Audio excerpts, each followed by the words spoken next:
Se você puder, assista essa história até o final. E é a mesma história que está me intrigando há pelo menos 2 dias. Mas antes, deixa eu te fazer uma pergunta.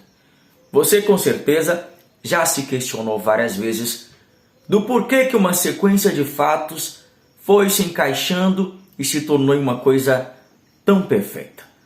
Deixa eu te fazer uma pergunta. Você acredita no acaso ou faz parte do time de pessoas que acredita que na vida tudo tem um motivo e tudo tem um porquê? Bom, a história que aconteceu comigo é realmente intrigante pela forma de como os fatos foram se organizando até chegar a determinado lugar. Eu fui levado a um lugar dentro da minha cidade a qual eu nunca tinha pisado os meus pés. E o que aconteceu lá é uma história repleta de emoções e rica em detalhes. Bom, tudo começou quando nós estávamos andando pela rua procurando casos para gravar para vocês. Modéstia à parte, os casos são sempre carregados de muita emoção, muito sentimento. Realmente um conteúdo que traga valores para as nossas vidas. E isso não tem sido uma tarefa muito fácil.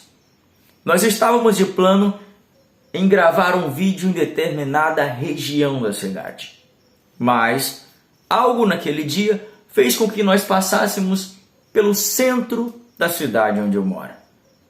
Ao parar no semáforo, o sol extremamente quente, os carros, motos com motores ligados, esperando o sinal verde para ir embora. Os meus olhos então foram de encontro a uma imagem. Eu vi, na esquina de uma loja, na calçada, uma mãe e um filho. Os dois estavam sentados, recolhidos em um canto. E eu comecei a me perguntar o porquê que eles estavam ali. Enquanto o sinal não abria, os segundos passavam, eu percebi que a mãe fazia gestos para as pessoas que estavam passando na frente deles.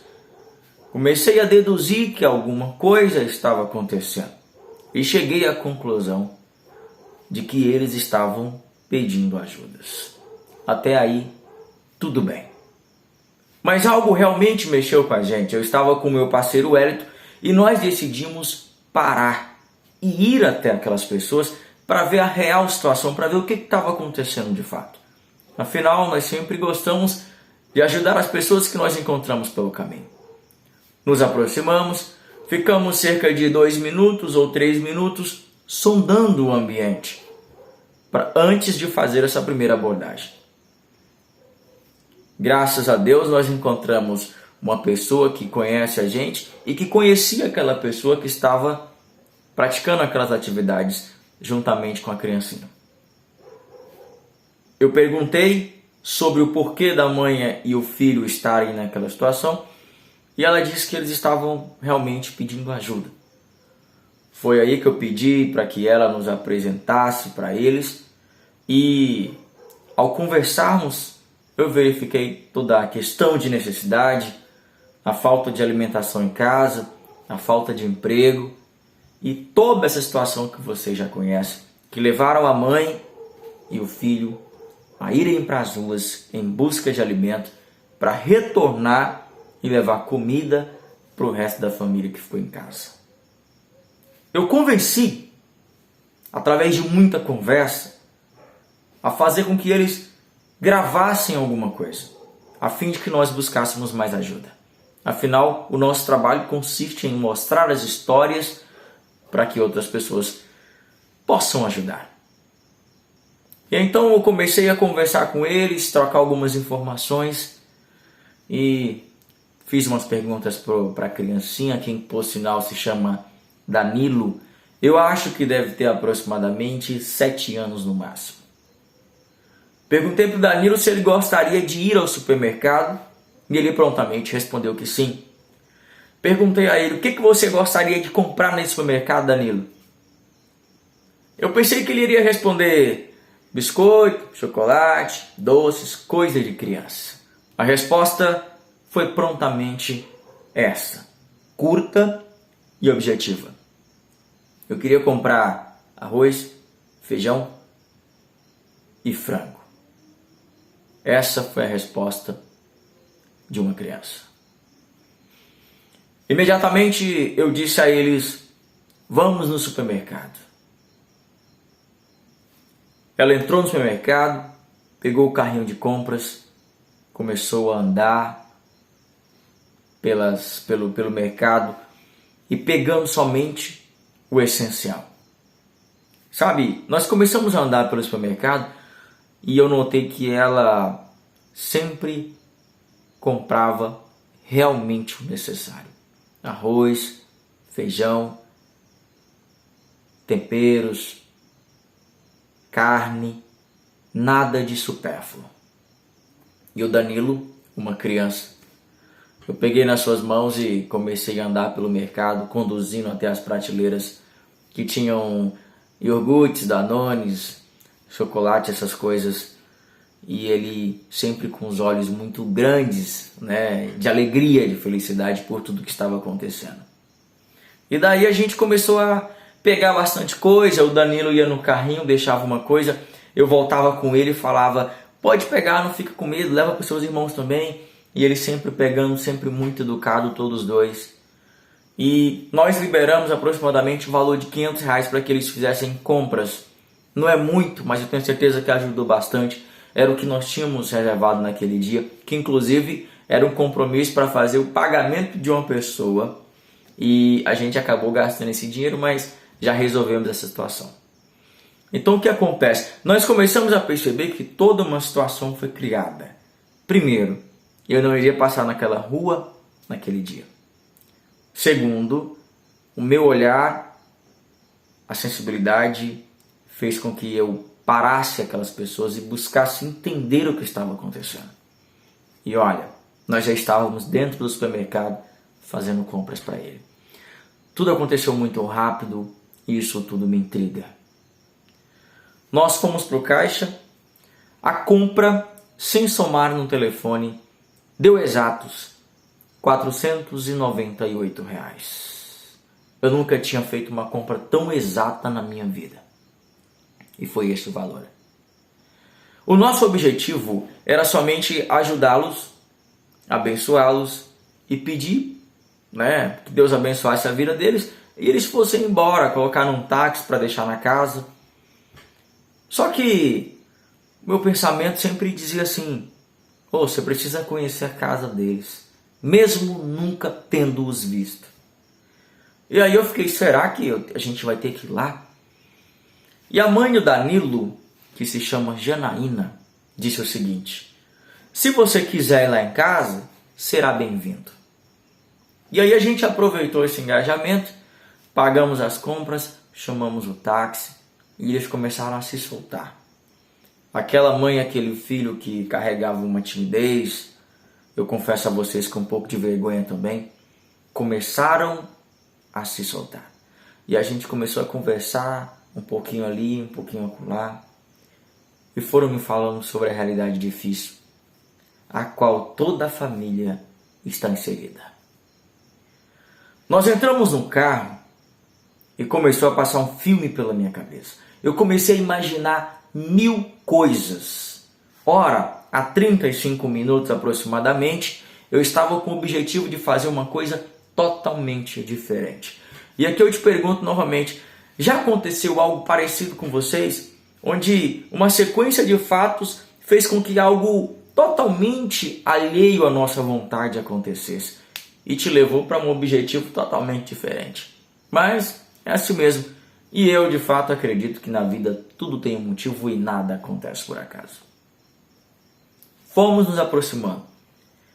Uma localidade afastada do centro, afastada da cidade, dos carros bonitos, do asfalto, da acessibilidade, de tudo que é bonito. A verdade é que nós começamos a entrar em um local esquecido. A verdade é essa. Nós paramos o táxi em uma rua sem asfalto. E o matagal era a nossa primeira vista. E de repente, em um baixão, uma parte muito baixa, eu vi algumas crianças correndo em nossa direção.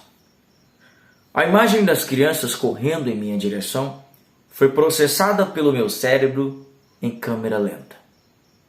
Novamente, um turbilhão de imagens passou pela minha cabeça, vários pensamentos, e essas crianças correndo em nossa direção. Cada passo eu podia ver que representava talvez gratidão ou uma cena nunca vista por eles. A mãe chegar com tantas compras em um carro. Cada criança pegou uma sacola. Por mais pesada que fosse, eles queriam ajudar a levar a alimentação para casa. Eu coloquei uma caixa muito pesada no meu ombro e saí andando. As criancinhas correndo de um lado para o outro. Nós percorremos aproximadamente uns 250 metros de descida por um caminho, por um matagal, até entrarmos em uma espécie de vila. Confesso a vocês que eu nunca tinha visto esse lugar na minha cidade. A parte mais difícil vem agora. Ao chegar na frente da casa da família, eu percebi que o sistema de moradia é um sistema que nós conhecemos como palafitas, que são casas construídas em cima de áreas alagadas, em cima de rios, em cima de esgoto. As casas, elas são construídas e ficam suspensas, sobre a água. O que tem embaixo do assoalho de madeira é lama, é esgoto, é água, é rio, seja lá o que for. A casa não tem consistência para você fazer um alicerce. Então você precisa erguer várias madeiras assim, nessa posição, correto? E a casa é construída em cima. Gente, quando nós nos aproximamos com Danilo, a Janaína e todas as coisas, eu percebi a euforia das outras crianças. E as crianças foram se aproximando da gente, fizeram um círculo. A primeira coisa que as crianças notaram nas compras foi a escova de dente que as mães tinham levado para cada uma. E eles ficaram maravilhados com aquilo. Os dentes das criancinhas, infelizmente, estavam estragados. E aquilo assim partiu o coração. Isso não é só. A casa está praticamente caindo. A madeira totalmente podre, totalmente comprometida. Não tem quintal para as crianças percorrerem. Uma vez que você entra, o caminho passa por cima de algumas tábuas, que você entra na casa, você não pode mais sair da casa, porque a área é totalmente alagada por uma água de esgoto. Então, assim, as crianças são criadas daquela maneira. Colocamos os alimentos, a mãe e o pai estava lá dentro, veio nos receber, explicou que a situação muito difícil que eles estavam vivendo é em decorrência da falta de emprego, da falta de profissionalização, não tem um emprego digno, não tem garantias. E muito triste essa situação, né? A única coisa que eu consigo dizer para vocês é que não há palavras específicas para descrever o que eu vi naquele dia. E aí eu fiquei me perguntando como eu vim parar neste lugar. Eu poderia simplesmente ter passado, como algumas pessoas fizeram, ter deixado a moeda, R$2, R$5 e ter seguido viagem. Mas o que a mulher me falou me deixou em choque.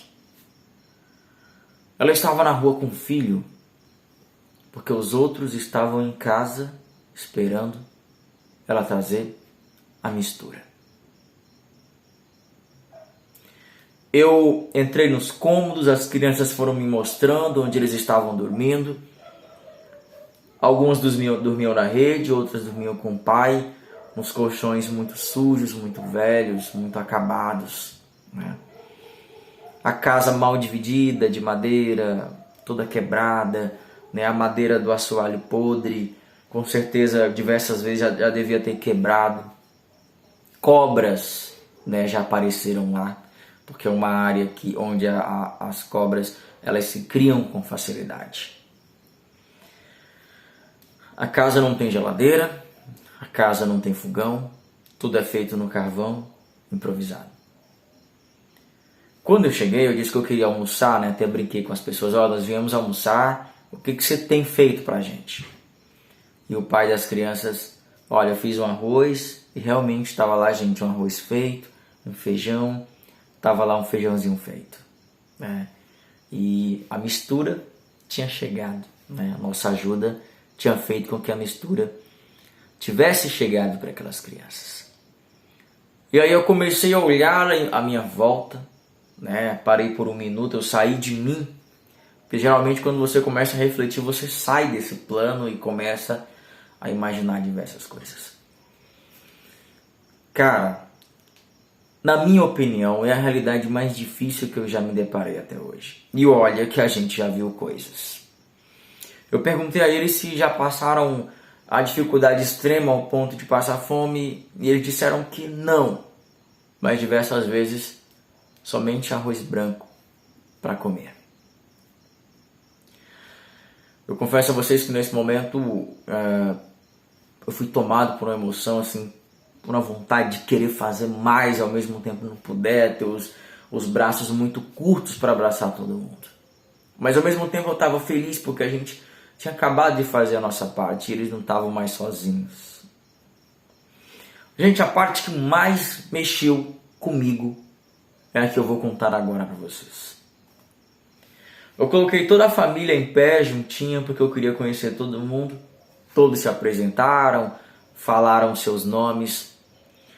E aí chegou a vez de uma menina, a mais velha, 9 anos de idade.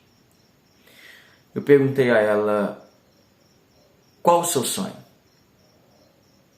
E eu percebi que os irmãos dela, pai e mãe, estavam tentando induzi-las a reforçar que o sonho dela era ganhar uma bicicleta. Veja bem, na localidade não tem como nem andar a pé direito, imagina de bicicleta. A menina foi tomada por uma emoção através dessa pergunta, não conseguiu se conter. Eu pedi que ela se acalmasse, eu pedi que ela ficasse tranquila. E aí eu perguntei mais uma vez, qual é o seu maior sonho? Cara, pai e mãe, irmãos, tentando induzi-la novamente a dizer que o sonho era a bicicleta. Eu pedi para que eles se acalmassem e perguntei novamente, eu quero ouvir de você, qual é o seu sonho?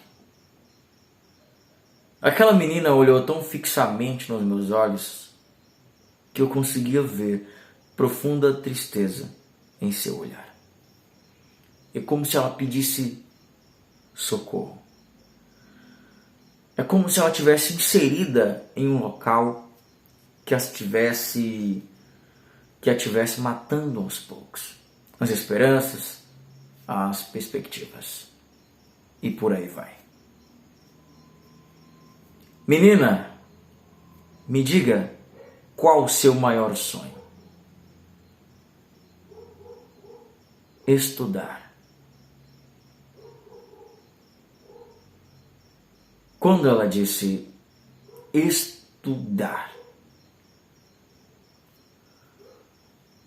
uma lágrima de seus olhos, que já estavam cheios de água, começou a escorrer. E meu cérebro processou a lágrima que descia dos seus olhos novamente em câmera lenta. A minha atenção foi acompanhar essa lágrima até a parte final do seu rosto. Eu perguntei a ela, você tem noção de como é uma escola? E ela respondeu que não. Eu disse a ela que lá tem professores, lá tem coleguinhos, lá tem carteiras. E ela chorando. eu disse a ela: eu prometo que você vai estudar. Eu prometo isso para você. Tu vai estudar, sim. A mocinha tem 9 anos. Com 9 anos a gente é para estar na terceira série do ensino fundamental. É basicamente assim que funciona.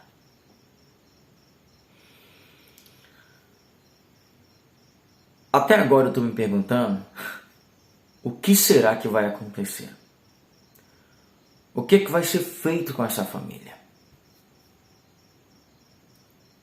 Quais os sonhos das outras crianças? O que eles serão quando crescerem? Quantas vezes, conforme o relato dos pais, choraram para ter alguma coisa e não foi possível? Eu disse a eles que nós retornaríamos. Aliás, nós sempre retornamos. Até o momento, nenhuma família ficou sozinha. O nosso trabalho tem sido levar definitivamente esperança. Nós não brincamos de gravar pessoas. Nós não brincamos de filmar pessoas. Eu não estou em busca de visualizações. Apesar de que as visualizações são importantes para que o nosso trabalho seja conhecido, porque as pessoas são ajudadas em sua maioria quando você que está aí do outro lado assiste. Quando o caso repercute, que recebe audiência, dezenas de pessoas entram em contato e fazem a sua parte. Mas nosso trabalho é muito mais do que isso. Nós temos muito cuidado em não gerar expectativa demais nas pessoas. Mas eu fiz uma pergunta para eles, para todos eles. Dentre uma geladeira, um fogão e uma televisão, o que vocês escolheriam? Os pais ficaram na dúvida entre fogão e geladeira. Mas o pai das crianças me disse algo que realmente faz sentido. Pela gente, nós escolheríamos fogão ou uma geladeira. Mas com certeza o sonho dos meus filhos é ter uma televisão. Eu fiquei feliz com essa resposta. Embora a televisão seja um passatempo, uma diversão, mas a gente sabe que, por mais que as condições sejam difíceis, os pais sempre estão pensando nos filhos. Nós fizemos uma última reunião. Como eu disse, falei que eu iria voltar. Se vocês pudessem contemplar o olhar esperançoso das crianças. Se vocês pudessem ver elas dividindo os biscoitos, os doces que o Danilo comprou para eles, vocês se emocionariam como eu me emocionei. Nós saímos de lá com a promessa de que vamos retornar. E eles estão nos esperando. Como eu disse, eu não sei o que vai ser feito. E esse é o relato que eu tinha que contar para vocês sobre algumas coisas que acontecem em nossa vida e nós não entendemos o porquê. O simples fato de eu ter passado naquela avenida, o fato de eu ter olhado diretamente em meio a dezenas de pessoas desfilando na calçada, ter enxergado a mãe com seu filho e ter cismado que alguma coisa estava errada. O fato de eu ter a atitude de ter chegado lá. O convite que eu recebi para conhecer a sua casa. E o sonho da garotinha, que é poder estudar. Eu não sei como é que essas coisas acontecem. Mas já que elas aconteceram, vamos para cima. A história completa você vai assistir nos próximos dias. Um abraço e muito obrigado.